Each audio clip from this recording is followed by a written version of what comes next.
Pushkin.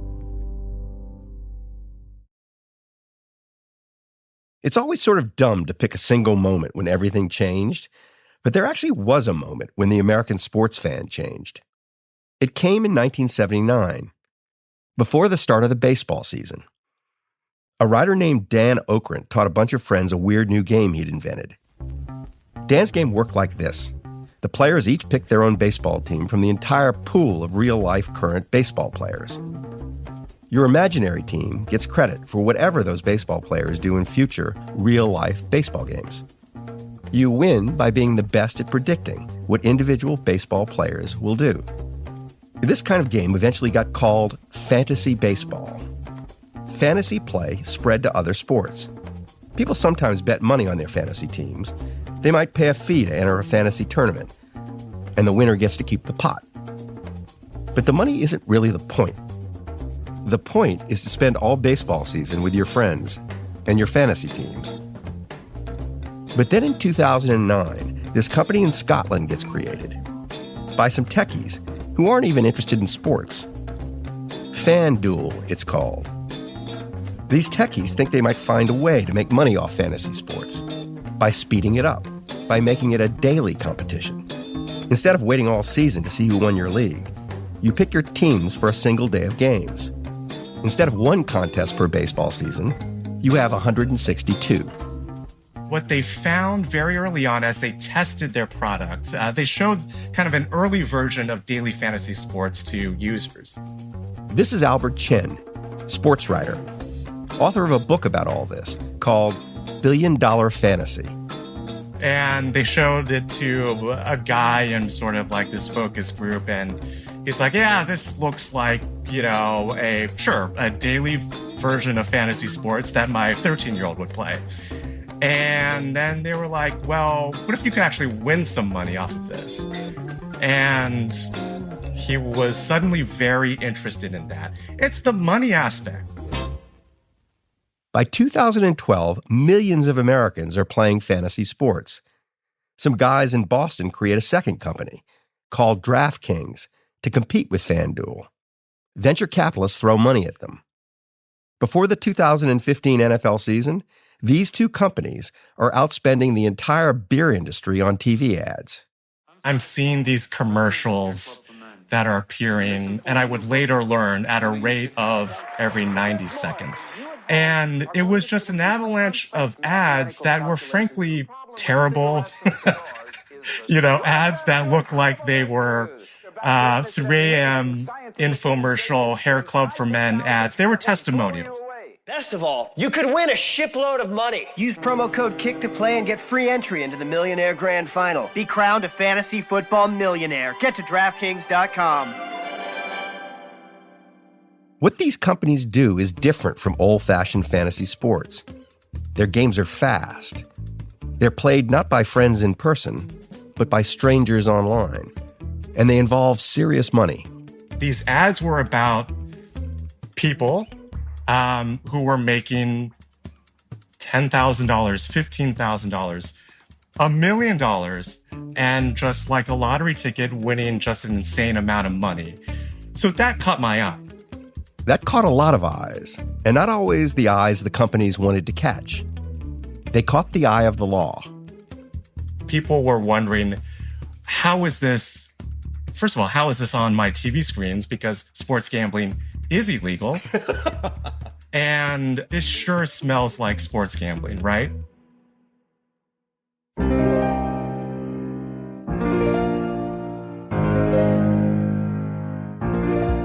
I'm Michael Lewis, and this is Against the Rules. This season, we're exploring the role of fans in American life. We've come to the point where the sports fan is about to take the field against American law. You can probably guess who's going to win, but no one has ever really told the story of how the game was played.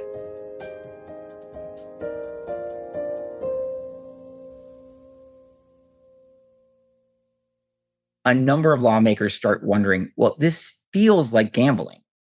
That's Jeremy Coudon, partner in a New York firm called Oric that lobbies state legislatures on behalf of various clients, including, back in 2015, fantasy sports companies.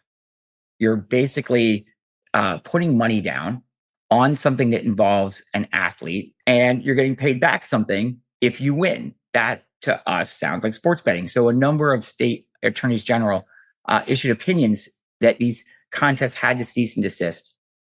In 2015, Jeremy gets hired by DraftKings and FanDuel. Nearly every state has a law that forbids running a sports book. And even if they wanted to legalize it, they couldn't, thanks to a federal law created by New Jersey Senator Bill Bradley. Jeremy Coudon's job is to try to prevent states from extending those anti-gambling laws to fantasy sports, and ideally to get states to pass bills that explicitly legalize fantasy play. But Jeremy needs an argument for why legislators should do this. So in most states, if you can show that there is more skill than there is luck, then you will be able to say this isn't a form of gambling and therefore is legal. Like most states allow you to have golf tournaments are legal, fishing tournaments are legal. That's his argument.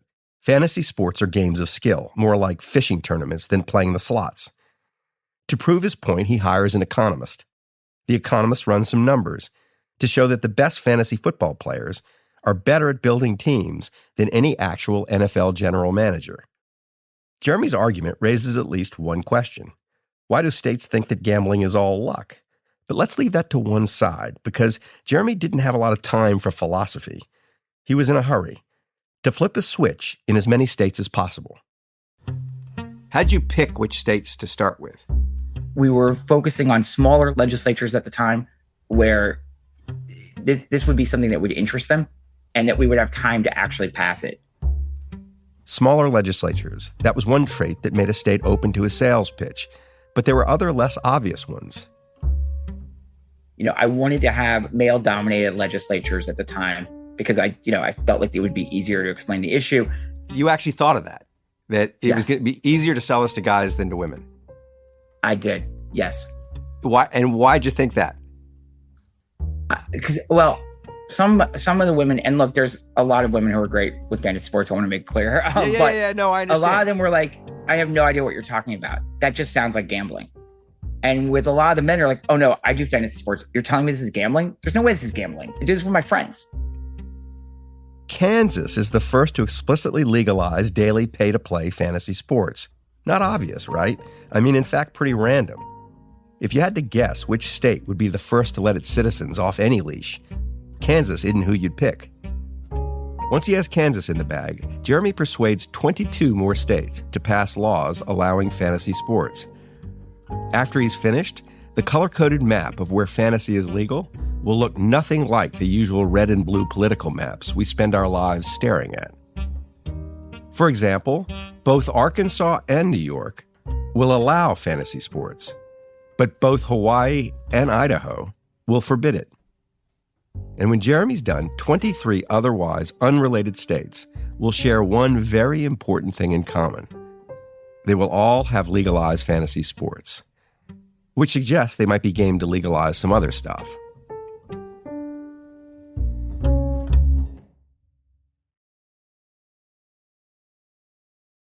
How do you get interested in sports betting in the first place? I mean, in the first place, a Catholic grade school. Joe Brennan Jr. Like lots of people in this episode, he grew up within 100 miles of Trenton, New Jersey, and went to a grade school with an illegal sports gambling ring inside of it.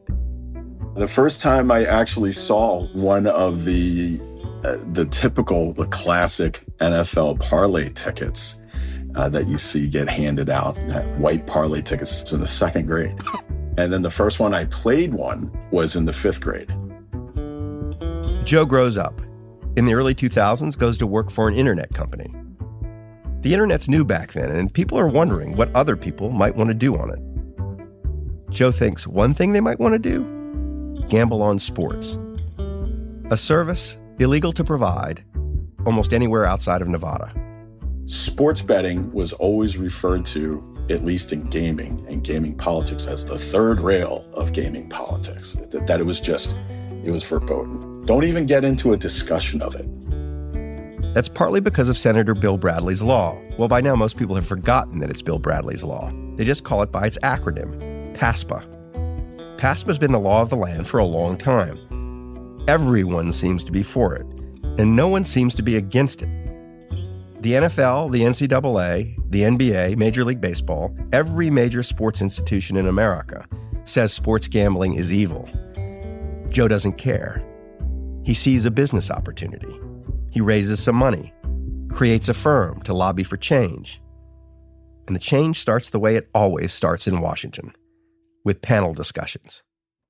I was invited to speak at the annual sports law conference because it was here in Washington, D.C., and it was on a panel about legal sports betting. This is in 2012. The room's mostly filled with like-minded people who want sports betting legalized, many of whom have grown up within 100 miles of Trenton, New Jersey. People who think, why can't these idiots who hate sports gambling see that their law is dumb, since every school kid's already doing it? A regulator from the state of Missouri was speaking. There was a gentleman sitting in the audience, and boy, this guy was casually dressed. He was just in like rugby shorts and a really, a well-worn polo shirt. And he, in between guffaws and saying things under his breath, the Missouri regulator asked him, is there something that you would like to say, sir? Do you have a question for us? And they handed him the mic, and he stood up. And he said, I probably have more to do with that law, PASPA, being enacted than anybody else. My name is Jay Moyer, and I am the General Counsel and Executive Vice President of the NFL. And there was a combination of dead silence and then the panel going like, whoa! And I said something probably not so nice, like, oh, so you're the guy to blame. So Mr. Moyer did stand there, and he expressed very strong opinion as to why that law was enacted and why it should stand. And it was about the sanctity of the contests, and that they should never be called into question, and that with gambling, it would be inevitable that it would just descend into madness, that people would never trust sports ever again. He wasn't Mr. Popularity in that room. Some of the audience started to say things. Some of the folks on the panel started to say things. And to the point where Mr. Moyer definitely got flustered. And finally, he pointed his finger at us. And very red face, he said, and I'll never forget this, I guarantee you this, you will never overturn that law. You hear Joe laughing there. He was already working to overturn that law by getting a state to fight it. We start looking at, okay, well, what's a good state to start with? Who's going to be our test case? And Jersey was obvious. Why? So it was a combination of things. New Jersey was already very motivated to find something for Atlantic City to reverse its decline. People weren't packing the Atlantic City casinos the way they used to. Sports gambling was like the thing every Jersey boy did with his lunch money. And maybe most importantly, because after all, this was New Jersey, there was a guy you could see. There was this one lone state legislator in New Jersey, Senator Ray Lesniak. First of all, I was chairman of the Senate Economic Development Committee. Ray Lesniak, now retired, but once a New Jersey state senator. I could get anything through the legislature. I passed the first law in the nation abolishing the death penalty. That was not easy. I got a whole bunch of things. Yeah, I was the main man in those days. As main man, Ray thought he had a firm grip on New Jersey. He thought he could fix anything about it that bothered him. But then a friend of mine, Rudy Garcia, was arrested for placing a sports bet with a local bookie. That happened back in March of 2007 as part of an FBI sting. Rudy Garcia wasn't just Ray's friend. He was the former mayor of Union City, New Jersey, a lobbyist and an important ally in Jersey politics, until he got whacked. That's amazing to me that anyone bothered arresting him. Who's arresting a guy who's placing sports bets with his friends in a bar? Well, it was a setup. Obviously, it was a sting operation. And they thought he was a runner. By the way, I know all about this. I used to place bets for my dad at the local grocery store when I was growing up. Of course he did. And the idea that Rudy Garcia got arrested for placing bets offended Ray's sense of right and wrong. He was arrested for doing something he could have gotten on a plane and flew to Las Vegas to do. And so Ray tries to do what he can usually easily do: change New Jersey state law. In this case, to legalize sports betting, even though it puts him in an odd emotional position, because he himself has a complicated history with gambling. Off-track betting was allowed in New York, but not New Jersey. And I live in Elizabeth, and Gothel's Bridge is right in my neighborhood, 20-minute ride or less. I was driving somewhere, and then all of a sudden I found myself on the Gothel's Bridge going to the betting parlor. I just was like attracted there. I didn't even think about it. I said, excuse my language, I was about to say, I said, wow, that was a wake-up call. I was a full-fledged addict, for sure. Ray knew the dangers, but he didn't like anti-sports betting laws, or the fact that they were being used against his friend Rudy Garcia. Even though Rudy was never actually charged, the damage was done by this stupid law. So Ray decides to fight Bradley's law. But this he cannot do without the governor of New Jersey's help. And the governor of New Jersey at the time is Chris Christie. Strangely enough, Christie and I do not get along at all, but he's a very polite person. One of the reasons why we didn't get along is that 8 times he tried to block my effort to legalize sports betting. Without the governor on board, Ray's powerless. But then he hears from Joe Brennan, Washington lobbyist for internet sports gambling. Joe has a pile of money, enough to get a proposition on the state ballot in 2011, to ask the people of New Jersey directly if they want to legalize sports betting.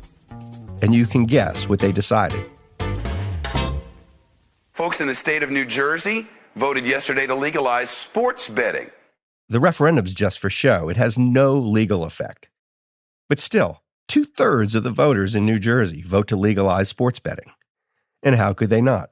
3/4 of their children are already doing it. Ray thinks he's just forced Chris Christie's hand. And he's right. That's why I'm pleased to announce today that our administration is formally submitting our sports gambling regulations this week. When you looked at the black market in sports betting, you're talking about billions of dollars that's bet, used to be bet on the black market in sports betting every year. That's Chris Christie explaining his change of heart. I thought, legitimizing that already ongoing activity would not only create, great economic benefit for the state. How did you have any sense of the size of the black market? Had you bet yourself? No, I was not someone who had bet myself, not since high school. Not since high school. In New Jersey, this doesn't even count. There were always, little minor bookies that were available in your school that would pass out these cards with the spreads for the football games on Sunday. You'd bet $5 and give them a card, and it was a fellow classmate as a runner for a bookie somewhere. Where did you go to high school? I went to Livingston High School in Livingston, New Jersey. I grew up in New Orleans, and nobody's running bookie slips into the high school. Like, was this a common thing in New Jersey? Yeah, absolutely. Welcome to the Garden State, baby. It's so funny. Chris Christie and Ray Lesniak may not get along, but they share a public garden. If they can mow down the rose bushes and develop it, they could both get rich. But the land's controlled by Bill Bradley, New Jersey's former senator. That's what Bradley really thought, that gambling on any kind of large scale would kill the integrity of sports. He also used to tell me that he didn't want to be bet on like he was a horse. He was a human being, and he didn't want to be bet on. And he didn't want his performance bet on. So, I reminded the senator any number of times that it already was being bet on, just not legally. Did you get where Bradley was coming from? Did anything he say make any sense to you? It made some sense to me, but I thought it was extraordinarily naive. And look, that wouldn't be the first time that Senator Bradley was accused of being naive. In fact, I think it's one of his greater character traits, because it led him to think in a much different way than a lot of other people do, especially in New Jersey. Let's recap here a bit. In 1992, New Jersey Senator Bill Bradley gets Congress to pass a law banning most states from legalizing sports gambling. But illegal gambling carries on in his home state. And meanwhile, fantasy sports starts taking off, and states around the country are persuaded to legalize that. In 2011, the voters of New Jersey let it be known loudly they'd like sports betting to be legal. Now Chris Christie, the governor who previously opposed sports betting, is not only saying he'll let it happen, he's preparing to pick a fight with Bill Bradley's law. Explain what's at stake here and that how the federal government wasn't banning sports betting. It was preventing states from legalizing it, which is different. Right. And essentially what we said was, if the federal government tells you that you cannot do something, then they have to provide the regulatory muscle to prevent it from happening. And they weren't doing that. They basically just told us you can't do it. And by the way, if anybody's doing it in your state, you're responsible for preventing it. Chris Christie and Ray Lesniak both thought in their separate ways that Bill Bradley's law was unconstitutional. I mean, after all, Congress could have simply banned sports gambling. But it hadn't, mainly because it carved out an exception for Nevada. So the law was weird. And Ray gets the vote to pass a law legalizing sports betting in New Jersey. And Chris does indeed sign it. Then the two gentlemen of New Jersey sit back to see what will happen next. So how often do you have clients come to you and say, I'm going to break the law, so I need you to make the law go away? Well, I don't recall too many occasions when someone's come to me and said, I want to break the law. Meet Ted Olsen, maybe the greatest living constitutional lawyer, who in 2012, to Chris Christie's delight and surprise, has not already been locked up by the NFL or the NBA or the NCAA. What happened here was that we wanted to test the constitutionality. Nobody broke the law. The legislature passed a statute changing New Jersey's constitution and statutes. And at that point, our opponents came in and asked the court to stop that process from taking place. Okay, so the politicians of New Jersey didn't exactly break the law.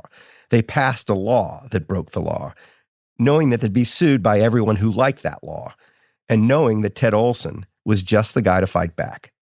It's very rare that you have an opportunity to challenge the constitutionality of an act of Congress and seek a court to overturn an act of Congress on constitutional grounds.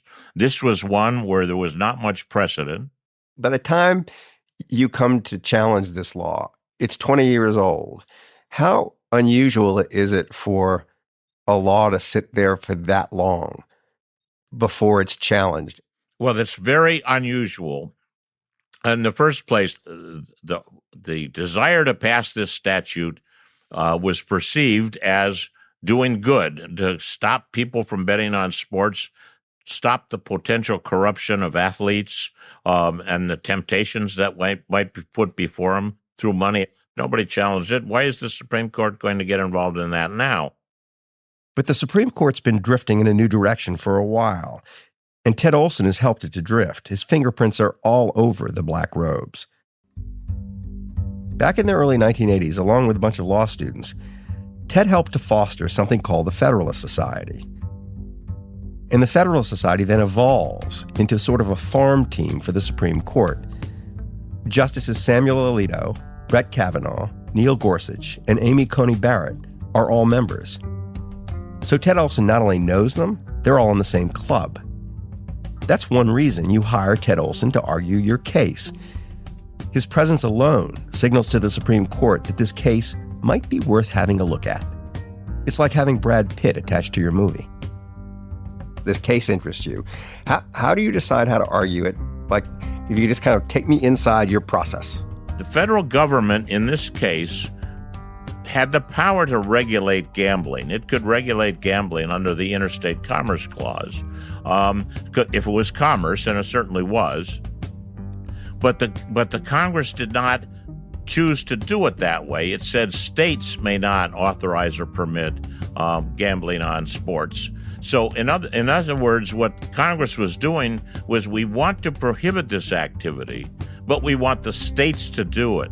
States will take the responsibility and the blame and the credit or the blame for doing it, because the federal government stepped aside just demanding that the states do it. And the states will spend their money to pass a statute and enforce a statute. Is the federal government going to do something, it should take responsibility for it. It should pay for the enforcement. Ted Olsen has lit upon what in constitutional law is known as the anti-commandeering doctrine. The doctrine is actually not in the Constitution. It's an interpretation of the 10th Amendment. And the 10th Amendment says, the powers not delegated to the United States by the Constitution, nor prohibited by it to the states, are reserved by the states respectively, or to the people. In other words, according to this interpretation, Congress shouldn't try to get its way by compelling states to do something, or not to do it. Anyway, Chris Christie heard this argument, and he really liked his odds. Well, very early on, I had a lunch with Roger Goodell. Roger Goodell was and is the commissioner of the NFL. And I said to him, Roger, let's just you and I settle this. Let's come up with a set of circumstances where it's agreeable to the NFL. And so we sat there for lunch that day, and Roger's a very good guy. And he just said to me, Chris, you got to just drop the case, because we're going to embarrass you. We're going to beat you. We're going to embarrass you. And you're spending public money to do this, and it's not going to work out. And I like you, and you shouldn't do it. For a very long time, the New Jersey case seemed hopeless. No judge in the lower courts was buying Ted Olsen's argument. But at one point, a lawyer for the NFL says, we aren't saying you have to enforce a prohibition. We're not saying you need to do anything to prevent sports gambling. You just can't legalize it. So, okay. So we went back and passed legislation that essentially took the hands-off position and said, we're not going to do anything, but we're sure as the hell not going to enforce stopping anybody from doing it. They aren't going to legalize sports gambling. They're just going to tell their citizens that no one minds if they bet on sports. It's a funny move, and they must have never have expected you to do that. Correct. And I think it's like taking the speed limit signs down on the highway. Yeah. And then we tell people, and we're not going to pull you over. Like, have at it, And so we do it. And the league sue us. And so New Jersey's lawyer, Ted Olsen, returns for yet another season. He'd gone 0-3 his first season, which ended in 2015. In the second season, he goes 0-4. It's now late 2017, and at this point, 7 different courts have ruled against New Jersey. I've already spent at this point about $6 million in legal fees. So Ted calls me, and he says, look, I know I have now lost 7 times on this argument, but I think if we file for cert, they're going to take it. File for cert means asking the Supreme Court to hear the case. If they don't hear it, no state's going to challenge PASPA again. Anyone who wants sports gambling to be legal is going to have to ask Congress to pass a new law, and good luck with that. The Supreme Court gets roughly 8,000 requests a year to hear cases, and it accepts only 80. But in 2017, the Supreme Court announced it wanted to hear New Jersey's case.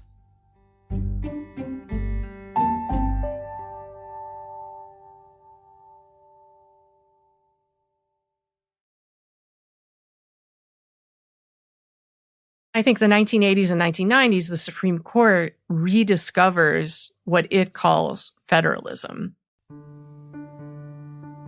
Allison LaCroix. She teaches at the University of Chicago Law School, and has written a book called The Interbellum Constitution. It's about the Supreme Court in the decades before the Civil War, a period that interested her because that Supreme Court rhymes with ours. States' rights cases were everywhere. Slavery was the main issue, of course, but there were lots of others. Just like now, abortion and guns are the main issues, but there are lots of other issues that the society is failing to resolve on the national level. What's behind this rediscovering of states' rights? One view says federalism isn't even a real thing. It's just about whoever's not in power in the center is going to become a defender of peripheral power. You know, if you don't control Washington, you're going to be the person saying, that's okay because my state or my city can make its own policy.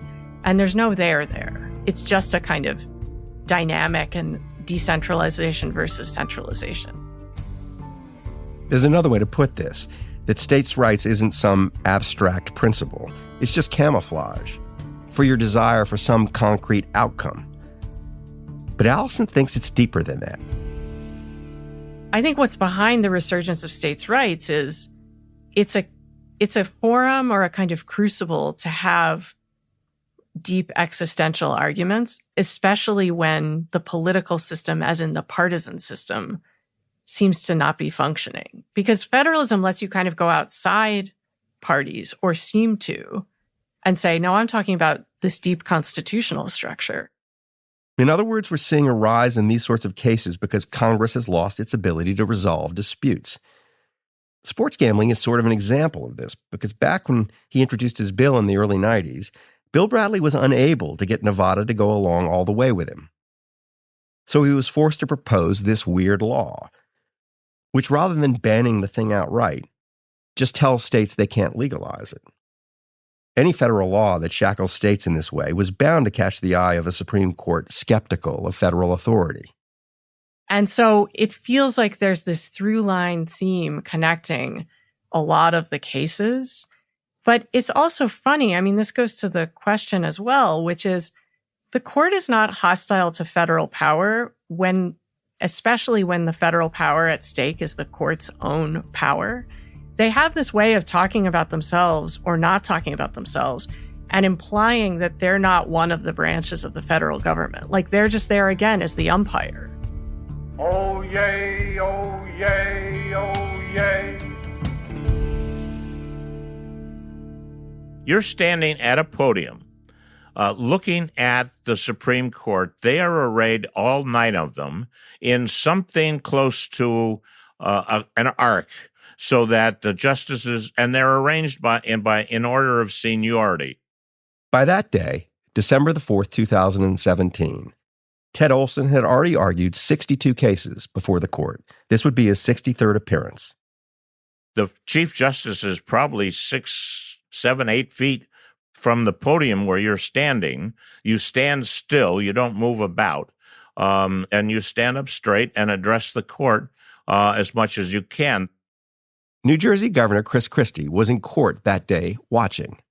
He had a front row seat. We'll hear argument first this morning in case 16476, Christie versus NCAA. Mr. Olsen.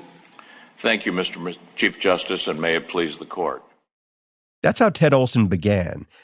But Supreme Court hearings are less like TV trials than job interviews. The lawyers each stand there in front of the justices for about 30 minutes, and the justices just pepper them with questions. Christie watches the action closely. He sort of knows he's going to win. I mean, why hear the case if you aren't going to overturn the law? But there's still some drama. It's like when you know a guy in The Sopranos is about to get taken out, but you don't know how or who's going to do it. Christie's especially interested in Justice Sam Alito. Sam is a former U.S. attorney in New Jersey, so he's a predecessor of mine. Did he grow up in New Jersey too? Absolutely. Grew up in Trenton. You think he grew up betting sports? I don't know if he did, but I bet you his father did. Yeah. His father was a huge sports fan, and Sam is a huge sports fan. I can't imagine that Sam Alito Sr.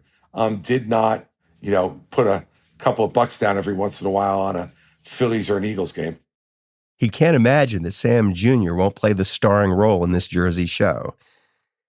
Which is maybe why, in the story Christie's about to tell, he gives Justice Alito the big moment, when the big moment wasn't his. But I got to let Christie do it, even if it doesn't quite match the record. The best moment was Alito, because Alito said to Clement, okay, let me understand something. It was actually Chief Justice Roberts who says this, and it was another lawyer on the other side. He said it too, but never mind. So he said, so let me make sure I understand what you're saying. You believe the public in New Jersey and in any other state that followed them would be better off if the state put absolutely no restrictions on this at all. And he goes, absolutely right, Justice Alito. And he goes, okay, so you think New Jersey would be a better place to live and raise your family if a 12-year-old could go into a gambling hall and bet his lunch money that his parents had given him on the Eagles game this weekend? You think that would be better? If he says, yes, it would be better, you look like you're ridiculous. If, on the other hand, you said, well, no, well, then you start to go down the slippery slope of allowing us to do some things, but not other things. And then the feds are making a qualitative judgment on something that they themselves are unwilling to enforce. He said, yes. And Alito grabbed his Yeti and took a big swig of whatever was in there. Because in New Jersey, you never know what's in the Yeti. And he said something to the effect of, you really don't believe that. But then at that moment, I thought to myself, okay, we're in really good shape here. Ted Olsen has this ritual. After every Supreme Court case, he takes his team out for a meal. He goes around the table and asks each person to predict how the Supreme Court will rule. Often they're split, unsure. But here, no one had any doubt. Christie went back to New Jersey knowing that he was playing a new hand. I got a call from Roger Goodell, and he said, hey, I'm flying out of Teterboro to go to some game. Do you have time for us to have a meeting? And I'm like, sure, Roger, I'll come meet with you. So we met in a conference room at the airport in Teterboro. And he said to me, look, why don't we talk about settling this? And I started to laugh. And I said, Roger, I'm going to put this in language that you understand. I said, you're asking me to punt when it's first and goal. No thanks. Nearly 6 months later, on May 14th, 2018, the court issued its ruling on Bill Bradley's law. All you really need to hear is this one line that Justice Sam Alito actually said. We therefore hold that the PASPA provision outlawing state authorization of sports gambling is unconstitutional. It had been a Jersey job from start to finish. And there was one funny little twist, which Ray Lesniak no doubt enjoyed. Before the ruling, Chris Christie's term as governor had ended. Phil Murphy was the new governor of New Jersey, which is why the case is now and forever called Murphy versus the NCAA. In retrospect, it's sort of amazing how shocked everyone was. How out of the clear blue sky this lightning bolt came. Did you see any forces kind of at work to undermine the legislation before the Supreme Court decision? Nobody said anything to you. No. But were you? No. Okay. I know they didn't say anything to me.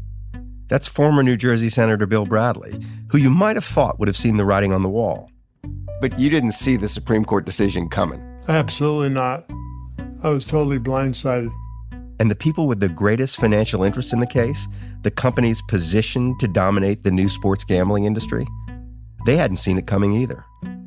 I want you to describe in more detail the moment you learn that the Supreme Court's going to hear this case. I am physically in DraftKings' old offices at that time. Jeremy Coudon again, the lobbyist who's been getting fantasy sports legalized in 23 states on behalf of FanDuel and DraftKings. And I see all of a sudden a bunch of texts from people, in the industry saying, oh my God, the court granted cert, which again means agreed to hear the case. And I was like, what court and what case? FanDuel and DraftKings were like people who bought a home on top of an oil field without knowing it. The Beverly Hillbillies of gambling. We ran, literally ran to Jason Robbins, who's the CEO of DraftKings office, which, it wasn't a long run at the time. And had to explain, hey, what we were even talking about, and then explain what this meant. And, his eyes looked like saucers. And, it was one of these things like, wow, we never get this lucky. This is the greatest day. This changed everything. Jeremy had already sold 23 states on fantasy sports by arguing that fantasy sports wasn't gambling. Now that sports gambling was on the verge of becoming legal, he'd need to go back with a new argument, which would go something like this. Look, you've let us do fantasy sports, which we all know has a lot in common with gambling, so you're already halfway there. Jeremy sensed an opening. Every state that allowed fantasy sports might allow sports gambling, fast, because they could take a cut of it. No one remembers this, but back in 2018, both FanDuel and DraftKings were small companies running on fumes. It was unclear whether either would survive. 2 years after the Supreme Court decision, each would be valued at least $20 billion. And together, they would basically shape the world in which the American sports gambler would live. Jeremy had spent all this time arguing for the moral superiority of games of skill over games of chance. But the boom about to happen was all just sheer dumb luck.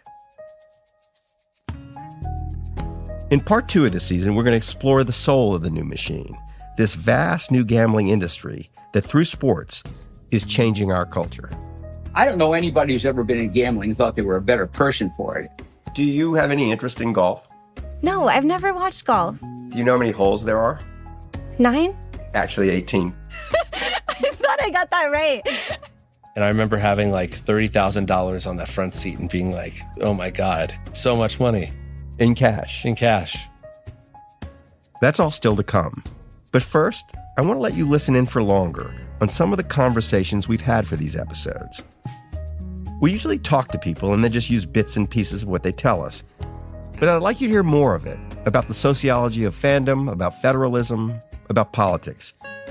So over the next few weeks, we'll be bringing you some of those interviews. Next week, my full conversation with Professor Alison LaCroix.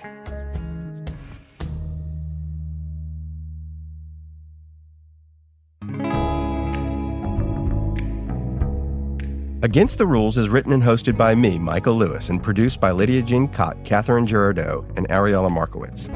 Our editor is Julia Barton. Our engineer is Jake Gorski.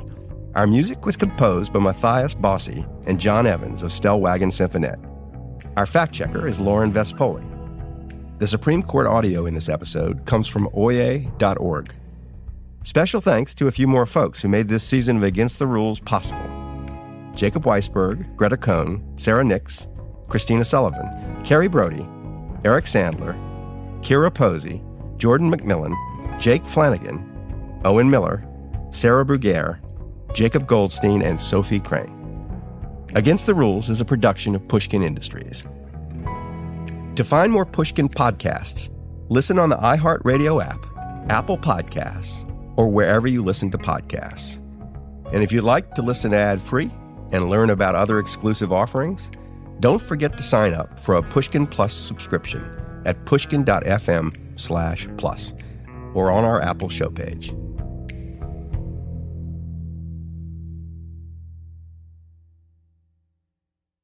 I was at the Super Bowl, somebody's home during the Super Bowl a year or so ago, and one of my neighbors who was there had this little computer in his hand or his cell phone, and he said, I just bet that sometime during this game, someone will attempt to hit a field goal and it will hit the goalposts. And I said, Jesus Christ, who would bet on something like that? And then about 5 minutes later, it happened. When that person bet on a field goal hitting the goalpost, did you turn to him and say, do you know why you can do this? No, he knew.